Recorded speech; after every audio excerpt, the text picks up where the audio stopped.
اور اس کے بعد پھر آگے سورۃ القلم ہے، یہ بھی مکی صورت ہے، اور اس سورہ مبارکہ میں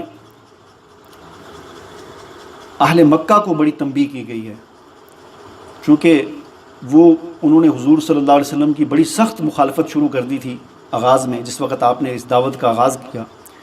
تو آپ کو مجنون کہتے تھے، وہ یعنی مجنون، پاگل کہتے تھے کہ شاید کوئی جن وغیرہ ان کے ساتھ لگ گیا، ان کو سمجھ نہیں آ رہی، یعنی ایسے ایسے کام یہ کر رہے ہیں کہ سارے معاشرہ خلاف ہے، اور لیکن یہ باز ہی نہیں آ رہے، تو مجنون کہتے تھے آپ صلی اللہ علیہ وسلم کو، اور آپ کی توہین بھی کرتے تھے۔ اور اس پر اللہ تعالیٰ نے یہ صورت نازل فرمائی، بڑی سخت قسم کی تنبیہ کی ہے اہل مکہ کو، بڑا سخت ڈرایا ہے اللہ تعالیٰ نے اپنے عذاب سے۔ فرمایا نون والقلم وما یسطرون ما انت بنعمت ربک بمجنون، قلم کی قسم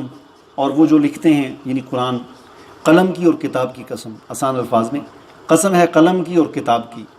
کہ آپ اپنے رب کے فضل سے، اپنی رب کی نعمت سے آپ مجنون نہیں ہیں۔ اور فرمایا کہ وَإِنَّكَ لَعَلَىٰ خُلُقٍ عَظِيمٍ، آپ اخلاق حسنہ کے اعلیٰ مرتبے پر فائز ہیں، آپ سے بڑھ کر اخلاق کسی کے نہیں ہو سکتے۔ فَسَتُبْصِرُ وَيُبْصِرُونَ، ان قریب تم بھی دیکھ لو گے اور وہ بھی دیکھ لیں گے کہ کون پاگل ہے، یہ ان قریب بہت جلد پتہ چل جائے گا پاگل کون تھا۔ اس کے بعد پھر آگے اللہ تعالیٰ نے ایک بات بیان کی ہے جس کا نام تو یہاں پر نہیں لیا گیا، کچھ یعنی کسی شخصیت کے بارے میں کچھ اس کی، یعنی اللہ تعالیٰ نے اس کا چٹھا کٹھا کھولا ہے سمجھ لیں، لیکن اس کا نام یہاں پر نہیں لیا گیا۔ تو مفسرین نے کہا کہ یہ ولید بن مغیرہ یا اخنس بن شریک، یہ دو تین ایسے سردار تھے جو حضور کو بہت زیادہ تنگ کیا کرتے تھے، تو ان کے بارے میں یہ آیتیں نازل ہوئی ہیں۔ تو ان آیتوں میں کیا ہے، اللہ تعالیٰ فرماتے ہیں وَلَا تُطِعْ كُلَّ حَلَّافٍ مَّهِينٍ، آپ اس کی اطاعت نہ کریں، اس کی بات نہ مانیں جو بہت زیادہ قسمیں کھانے والا ہے۔ نمبر ایک، مہین بے وقت ہے، حماز مشاء بنمیم، حماز تانا دینے والا ہے، مشاء چگلیاں کھانے والا ہے، بنمیم مناع للخیر بلائی سے روکتا ہے، معتدن حد سے تجاوز کرنے والا ہے، اسیم گناہگار ہے، عتل جفاکار ہے، بعد ذلک الزنیم، اور ان سب کے بعد، ان سب خرابیوں کے بعد وہ بداصل بھی ہے، یعنی اس کے باپ کا بھی نہیں پتہ، یعنی ایسا ہے کہ اللہ تعالیٰ نے اشارتاً بتا دیا کہ وہ یعنی وہ ایسا ہے کہ اس کے باپ کا بھی نہیں پتہ، یعنی زنا کی اولاد ہے وہ۔ ان کان ذا مال و بنین، کیا وہ یہ کہتا ہے کہ میرے پاس بڑا مال ہے، میرے بڑی بیٹے ہیں میرے، یعنی وہ اپنے مال پر اور اپنی اولاد پر فخر کر رہا ہے۔ یہ ولید بن مغیرہ کے پاس بہت دولت تھی، اس وقت کا ارب پتی آدمی تھا، یہ مکہ سے لے کر طائف تک اس کے باغ ہی باغ تھے، اور اربوں روپے اس کی آمدن تھی، اور 12 بیٹے تھے اس کے، بڑے جوان بیٹے تھے 12۔ تو ان کان ذا مال و بنین، وہ اپنے مال پر اور اپنے بیٹوں پر فخر کرتا ہے۔ اذا تتلی علیہ آیاتنا قال اساطیر الاولین، جب وہ ہماری آیتوں کو سنتا ہے تو کہتا ہے یہ کسے کہانیاں ہیں۔ سنسمہ علی الخرطوم، ان قریب ہم اس کی سونڈ پر داغ لگائیں گے، سونڈ ناک، یعنی وہ بڑا باعزت بنا پھرتا ہے کہ میں یہاں کا چودھری ہوں، میری ناک بڑی اونچی ہے۔ ناک اونچی ہونے کا مطلب ہوتا ہے بڑے معزت والوں۔ اللہ فرماتے ہیں کہ اس کی جو ناک اونچی ہے اس کو ہم داغیں گے۔ انا بلوناہم کما بلونا اصحاب الجنہ، آگے پھر پورے اہل مکہ کو خطاب کر کے کہا جا رہا ہے کہ اے اہل مکہ، ہم تمہیں اسی طرح آزمائیں گے جس طرح ہم نے باغ والوں کو آزمایا تھا۔ باغ والوں کو کیا آزمایا تھا؟ یہ پرانا ایک واقعہ ہے کہ کسی زمانے میں ایک آدمی ہوتا تھا، اس کا باغ ہوتے تھے، اور وہ باغوں میں سے جس وقت پھل توڑنے کا زمانہ آتا تھا تو وہ پھل توڑنے کے لیے جاتا تھا، تو وہاں پر غریب مسکین بھی آ جاتے تھے مانگنے کے لیے، سوالی کر آ جاتے تھے۔ تو وہ بڑا اچھا آدمی تھا، پھل توڑتا تھا، غریبوں کو بھی دیتا تھا، مسکینوں کو بھی دیتا تھا، رشتہ داروں کو بھی دیتا تھا، اور پھر جو کچھ بچتا تھا اپنے گھر لے آتا تھا۔ یہ اس کی روٹین تھی ساری زندگی کی۔ جس وقت وہ فوت ہو گیا تو اس کے آگے 3-4 بیٹے تھے،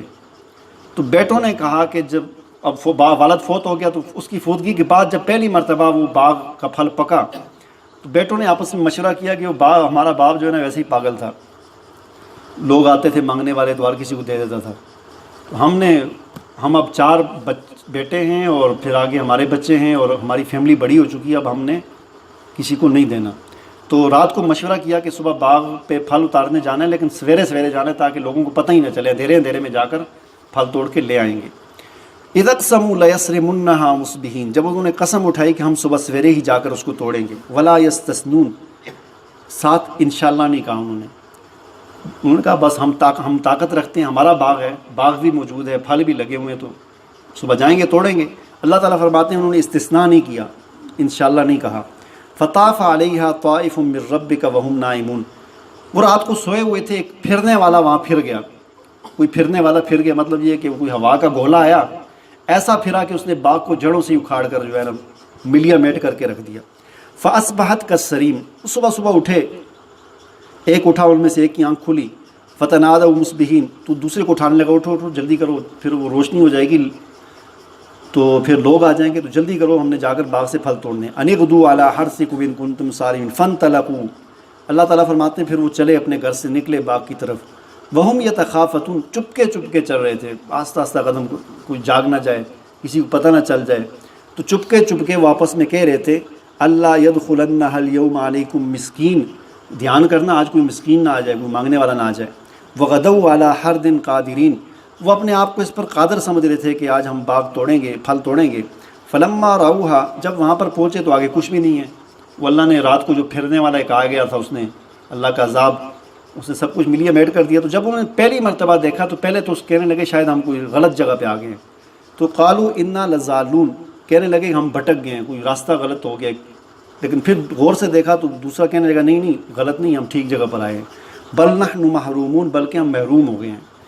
قال اوسطهم، تو ان میں سے ایک جو درمیان والا بھائی تھا